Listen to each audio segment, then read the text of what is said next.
இயேசு நித்தியத்துல நம்மை கொண்டு போய் சேர்க்கிறவர், நித்திய ஜீவனை நமக்கு தருகிறவர்.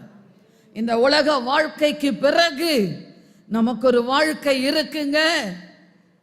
லாசரு ஐஸ்வர்யவான் மரித்தான், லாசருவோ மரித்தான், பிச்சைக்காரன் தான். ஆனால் 2 பேரும் மரித்த பொழுது ஐஸ்வர்யவான் இந்த உலகத்திலே சம்பிரமமாய் வாழ்ந்தவன், உலகத்திலே ஒரு கஷ்டத்தையும் பார்க்காதவன், கோடீஸ்வரனாக இருந்தவன். இன்றைக்கும் இந்த உலகத்திலே கோடீஸ்வரனாக எவ்வளோ பேர் வாழுது. மரித்த பொழுது என்ன நினைக்கிறாங்க இந்த உலகம்? ஆஹா, இவ்வளோ பெரிய ஒரு வசதியான ஒரு மனுஷன், ஆனால் அவன் போயிருக்கிற இடம் எங்கே என்று யாருக்கும் தெரியாது. அவனுடைய ஆவி ஆத்துமா எங்க போகிறது? உலகத்துல ஒருவேளை பெரிய பெரிய ஐஸ்வர்யமான ஒரு கார்ல பறந்து போகலாம், பெரிய மாடி வீட்டுல இருக்கலாம்.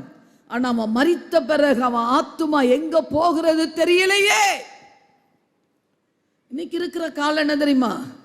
மரிச்சிட்டா உடனே அவங்களையே கடவுளாக்கிறாங்க. உலகத்தை படைத்த சிருஷ்டிகர் அவர் எப்பேற்பட்டவர் தெரியலங்க.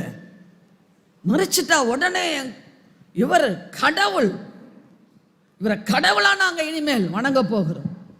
தேவ ஜனமே, இயேசுவின் வருகை, ரகசிய வருகை, 2ஆம் வருகை மிக மிக சமீபம்.